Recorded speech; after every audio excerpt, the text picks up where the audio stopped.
Quanto ti costa ogni giorno restare dove sei?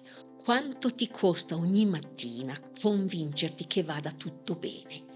Ti svegli e tante volte il primo pensiero è: ancora un altro giorno. È fatica, è una stanchezza che ti porti dietro da mesi e che non passa neanche quando dormi.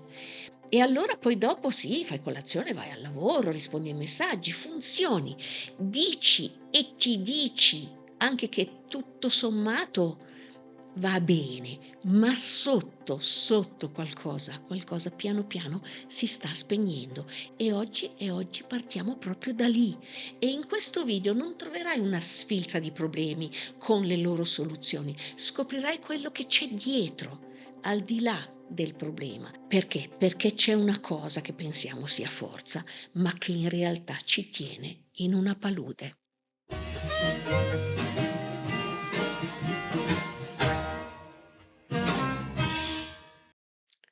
Buongiorno a tutti, io mi chiamo Cristina Ferrero, sono counselor professionista, mediatore familiare e la mia professione è aiutare le persone ad aiutarsi.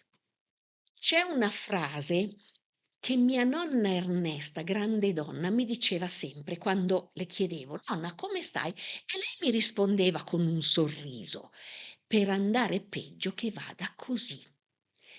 E lei appunto lo diceva con un sorriso, lo diceva guardando in alto a tutte le benedizioni. Poi però io negli anni ripetevo questa frase, ma mi sono poi resa conto che questa frase si può dire anche in un altro modo, quello che io chiamo gli occhi all'ingiù. E lì non è più saggezza, quella lì diventa rassegnazione. Per andare peggio che vada così, per cui è restare in un così che non fa bene, solo perché non è abbastanza brutto da costringere a cambiare. E allora cosa facciamo? Cosa fai? Rimani, perché potrebbe sempre andare peggio. Ma intanto prova a pensarci, tu sei sempre più stanco. Questa cosa, questo rimanere nonostante tutto, ha un nome che è resilienza tossica. È come avere dei cunei sotto le ruote e la macchina sei tu. Il motore tuo funzionerebbe, ma finché non togli i cunei, quella macchina lì, tu non vai da nessuna parte. E questi cunei ce li abbiamo tutti qui. E oggi gli andiamo a dare un nome, andiamo a vederli uno per uno. Iniziamo. 1. La virtù rovesciata. Perché è così difficile cambiare? Perché si rimane? Allora, ci sono 100 spiegazioni. Io inizio a dire perché c'è un senso del dovere, poi perché la situazione non è così drammatica e poi perché se ce l'hai fatta fino a ieri, pensi di farcela oggi e anche domani, no, di poter sopportare. E questo ha un nome nobile. L'abbiamo sentito, vabbè, lasciamo perdere. Si chiama resilienza. È la capacità di resistere, non solo di cadere e rialzarsi. Ma la resilienza non è sempre positiva, perché c'è una resilienza che ti trasforma, quella dove sei più forte, e una che ti consuma. E dall'esterno sembrano tutte e due forza, ma non lo sono. Perché? Perché da una esci che sei più tu, più centrato, più tu di prima, dall'altra non t'accorgi che ti svuota. Eppure cosa succede? Tu stringi i denti e ti dici: "Prova a pensare, ce la faccio, sono forte, no, io non sono uno che molla, rimango", e vai avanti, giorno dopo giorno dopo giorno. E allora la domanda vera da farsi è: come si fa a capire in quale delle 2 resistenze stai vivendo?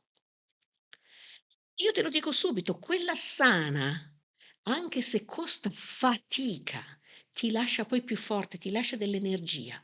Dopo una prova anche dura ti senti più te stesso, ti senti orgoglioso, ti senti cresciuto. Quell'altra, quella tossica, te la toglie l'energia. Silenziosamente, prova a pensare, vai in vacanza e non riesci neanche più a divertirti, fai una cosa che prima ti piaceva e in quel momento non provi niente, solo stanchezza. Le cose che facevi prima non sono cambiate, tu, sei tu che non arrivi più. Ed è qui che la virtù si rovescia. Perché? Perché la tua capacità di mettere gli altri prima di te, la tua fedeltà, la tua forza, tutto quello che ti ha reso quella bella persona che tu sei, diventa la prigione che ti soffoca. E il dramma è che in quella prigione tu giorno dopo giorno ti ci sei chiuso da solo. E allora uno dice: perché restiamo? Anche quando sentiamo questa fatica, anche quando lo sappiamo. Allora restare bloccati, non riuscire a scegliere, nasce spesso da un posto preciso, non sapere come stare con gli altri restando forti. E allora è esattamente quello su cui ho costruito il mio corso online che si chiama Stare con gli altri restando forte. È un percorso pratico per imparare a stare nelle relazioni con più consapevolezza, più forza, per essere più te stesso. E parte da un punto importante: gli altri non cambieranno, ma tu sì, e lo farai attraverso questo percorso di consapevolezza. Sono 5 lezioni con video, quiz, materiale scaricabile per imparare a non prenderti tutte le colpe e a riprenderti la tua vita da protagonista. Io direi, finalmente, è il primo passo del cambiamento ed è l'unica cosa che tu puoi fare. Ed è la più importante, riparti da te e da quella posizione cambia il mondo. Trovi tutto quello che vuoi sapere nel link qui sotto in descrizione. Che altro dire? Io ti aspetto là. Ed eccoci tornati a noi. E adesso entriamo nel vivo, perché andiamo a vedere il primo cuneo che ti blocca. E sai dov'è? Qui, dentro la tua testa. 2. L'inferno che conosci. Il cervello ha un difetto di fabbrica che si porta dietro da centinaia e migliaia di anni. Il cervello non chiede mai questa cosa mi fa bene sì o no. Si chiede questa cosa la conosco o no. Perché? Perché cosa conosciuta uguale sicuro, comfort zone. So dove gioco, sconosciuto uguale eventuale pericolo. Allora, il cervello non è creato per renderti felice, è creato per continuare a fare vivere, cioè sopravvivere, per non farti prendere rischi, perché nei rischi c'è il potenziale pericolo.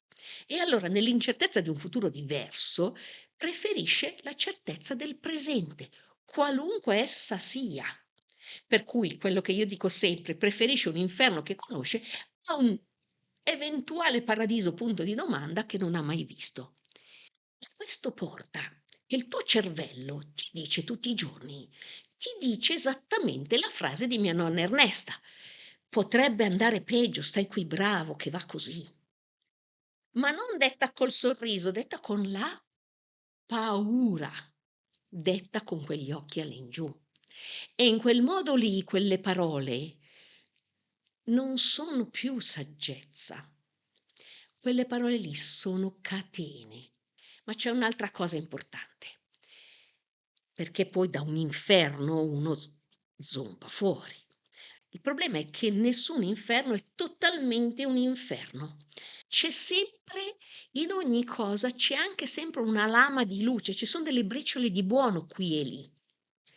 E quelle briciole lì, il problema è che tu, prova a pensare, te le fai bastare, ma quelle briciole non sono innocue. E adesso vedi perché. 3. Le briciole non nutrono. Abbiamo detto che nella realtà non esiste quasi mai qualcosa che sia completamente negativo. C'è sempre un dettaglio che si salva, una parola che arriva nel momento giusto e basta quello, basta davvero poco tante volte per tenerti agganciato. E allora facciamo una cosa molto umana, ma la facciamo tutti. Prendiamo quella piccola parte di buono e la allarghiamo, la carichiamo di significato, di aspettative, di speranza, fino a convincerci che sia sufficiente, fino a convincersi che non si ha il diritto di aspettarsi e soprattutto meritare di più. Però te lo dico, non è sufficiente. La briciola, quello rimane, è una briciola. Ma tu cosa fai? Resisti. In inglese questa dinamica ha un nome e si chiama breadcrumbing, cioè vuol dire briciole di pane. Andare avanti a piccole dosi di qualcosa che assomiglia a nutrimento, mentre in realtà stai solo mantenendo in vita l'illusione che prima o poi ci sarà poi il grande banchetto. Però nel frattempo hai le briciole e le briciole non nutrono, le briciole ti tengono in vita e tengono aperta la porta, quello sì, ti impediscono di chiuderla davvero e così succede una cosa molto precisa, quasi matematica. Non hai mai abbastanza per stare bene, ma hai sempre abbastanza per non andartene. Per cui è qui che scatta la trappola, perché a quel punto non stai più vivendo, come fai? Stai resistendo e quella resistenza giorno dopo giorno si trasforma in una fame continua di qualcosa che nutra davvero, che riempia, che dia un senso a quella fame. E se non viene ascoltata diventa stanchezza, stanchezza che non passa, quella che ti segue ovunque. E allora a un certo punto la domanda arriva da sola. Se lo sai, se lo senti, se non ti basta più, perché resti? 4. Il momento che non arriva. I motivi per cui si rimane li abbiamo già visto, ma andiamo a vedere qualcos'altro. I motivi sono tanti. E allora la testa si inventa una parola che chiude tutti gli orizzonti. Chi mi conosce lo sa che questa parola mi manda in bestia. Ormai. Ormai non ne vale la pena. Ormai ho sempre fatto così. E ormai è tardi dove vuoi che vada. È una parola consolatoria, quasi assolutoria. Io dico ormai, e ascoltami bene, ormai non esiste. L'imperatore Marco Aurelio scriveva che l'unica cosa certa che abbiamo a qualunque età, dal bambino che nasce oggi in avanti, è la giornata che abbiamo avanti. Il punto finale poi arriva per tutti, è l'unica vera certezza che abbiamo, appunto, dal giorno 1, ma tutto il resto è l'adesso. E poi c'è l'ultima cosa, quella più silenziosa. Non ti dai il diritto. Prova a pensare chi sono io per cercare qualcosa di meglio. Io, alla mia età, nella mia situazione. E allora questo meccanismo ti fa restare più di ogni altro, perché non aspetta una risposta, si aspetta solo che tu ti zittisca. E tu cosa fai? Ti zittisci davvero, smetti di chiederti, smetti di rispondere, vai avanti. È l'unica cosa che sai fare. Ma c'è qualcuno che non si zittisce, qualcuno che continua a registrare tutto, a tenere il conto in silenzio, anche quando tu hai smesso di sentire. 5. Il corpo tiene il conto. E mentre tu ti ripeti in quel loop che chiami normalità di visto e stravisto, il corpo, il tuo corpo, lui tiene il conto. Tiene dietro di te in ogni momento una tabella in silenzio di tutte le fatiche, di tutti i rospi che mandi giù, di tutto quello che non hai detto, di tutto quello che non hai cambiato, che hai sopportato, che ti sei raccontato. Lui accumula, non dimentica niente. E allora c'è un libro, è uno psichiatra che si chiama Bessem van der Kolk, che in italiano hanno chiamato Il corpo accusa il colpo. In inglese la traduzione giusta sarebbe Il corpo tiene il conto. Pensa che è da 8 anni che è in cima alle alla lista dei best sellers del New York Times, per cui milioni di persone si sono riconosciute nel titolo. E ti dico solo che il corpo tiene il conto. Perché? Perché il dolore che non dici, la fatica che non guardi, non spariscono, non arrivano in una narrazione, vanno in un altro modo, vengono narrati da qualcun altro, cioè dal tuo corpo, però prima o dopo il conto di quell'elenco, il conto arriva. Come ho detto, non come un discorso, arriva come un crampo allo stomaco la domenica sera, come quella pressione che sale e la schiena che si blocca e le spalle sempre in alto, devo abbassarle anch'io, e tu che dici: "Ho dormito male", ma non è il sonno, è la vita. Il corpo parla quando tu non vuoi sentire e parlare parlava già da tempo, solo che tu hai smesso di ascoltare. Adesso ti dico una cosa importante.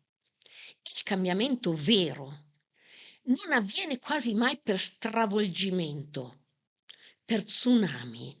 Perché? Perché il cambiamento, quello di reazione, dove mandi tutti a quel paese, eccetera, non dura. Il cambiamento vero mette radici, avviene per piccoli passi consapevoli. Sai quando avviene? Avviene quando ti dai il permesso, finalmente, di poter desiderare quel qualcosa in più. Sei la svolta. Allora, siamo qui. Tu lo sai che io cerco di dare uno strumento vero. E ti dico come prima cosa, tu non sei condannato alla vita che hai. Prova a pensarci, in ogni momento hai una porta e accanto alla tua strada che stai facendo a testa bassa, se alzi appena gli occhi, c'è una strada alternativa. L'importante è volerla vedere e avere il coraggio, il diritto di imboccarla, di fare un primo passo. Allora, la questione è che uno vorrebbe già avere tutte le certezze, no? E invece in realtà quel coraggio lì ti porta nell'ignoto. Non devi sapere dove ti porterà quel primo passo. Soprattutto non devi andare a cercare di fare in modo che gli altri ti capiscano, perché vuoi la botte piena e la moglie ubriaca e non funziona così. Gli altri, e te lo dico già qua, così te lo sai, si metteranno di traverso. Sei impazzito? Cosa credi? Cosa fai? Adesso? Certo che sì. Non saprai dove arriverai? Certo. Dove ti porterà anche solo come reazione quel primo passo. L'unica cosa che cambia tutto quando decidi anche di farlo quel primo passo è questa: non dirai più rimango qui perché non posso andar da nessuna parte, perché la strada è di là l'altra. Puoi iniziare a dire rimango qui in questo momento perché voglio rimanere, non vedendo quella porta, sapendo che c'è una strada alternativa. Puoi scegliere di rimanere, perché no? Però ricordati sempre, rimanere dove non sei felice, ripetere le stesse cose come una ripetizione infinita, questo, ritorniamo all'inizio, non è resilienza, è disperazione travestita da forza.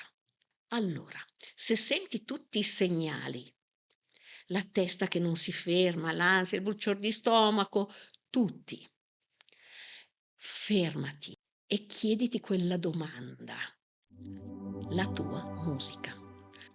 Cosa c'è che non va? E se senti che non hai ancora le spalle abbastanza larghe per agire sulla risposta, perché la risposta, se ti fai quella domanda, qua, la risposta viene fuori. Se non hai ancora le spalle abbastanza larghe, va bene lo stesso, perché se sei arrivato a vedere questo video fino qua, questo è già il primo passo. Solo averlo visto, ma non perché io sia che cosa, perché ha portato dentro di te una consapevolezza, vuol dire che qualcosa si è mosso. Sai cosa si è mosso? E non può passare un video senza che io la cito. Mia sorella diceva a un certo punto, mia sorella Maria, che sapete che non c'è più ma c'è sempre, diceva: arriva a un certo punto, quando smetti di raccontarti storie, di creare alibi a tutti e a te stesso, viene fuori un urlo. E sai qual era l'urlo? Lei faceva proprio il gesto. Quell'urlo che diceva: "È io!" Lei aggiungeva anche: "E io cazzo!" "E io!" Per dirla bene. E allora, quell'urlo lì cosa ti dice? Ti dice che tu hai il diritto di essere felice. Non importa se hai 20 anni, se ne hai 30, se ne hai 80 o 100, puoi sempre, e dico sempre, portare un cambiamento nella tua vita. Perché? Perché siamo nati per questo. Siamo 8 miliardi di persone, ognuna diversa. Siamo arrivati su questa terra per ognuno suonare la propria musica e tu sei arrivato per suonare la tua musica, per brillare della tua luce, non per accontentarti di fare da riflesso, non per fare da lente di ingrandimento alla luce prisma, quello che fa venire fuori tutte le luci, no, di qualcun altro. E allora io ti dico dal cuore, inizia, inizia quella luce tua. Un LED inizia, è già tanto, è già una luce bellissima e inizia a suonare. Non importa da dove, non importa con quale nota, perché il mondo aspetta ed ha sempre aspettato la tua musica. E allora, dal cuore, per te, inizia il concerto, inizia a suonarla.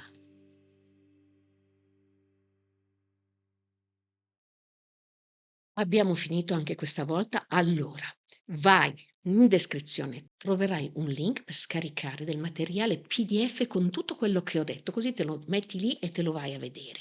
Poi c'è il link per iscriverti alla mia newsletter settimanale dove trovi pensieri e poi troverai anche nel primo commento qua sotto tutte le informazioni per il corso. Che altro ti devo dire? Il solito. Allora, se non sei iscritto, non ti costa niente. Vai sotto, iscriviti. Mi serve tantissimo, serve a questo canale. Metti un like, lascia il commento, come vedi io li leggo tutti e poi.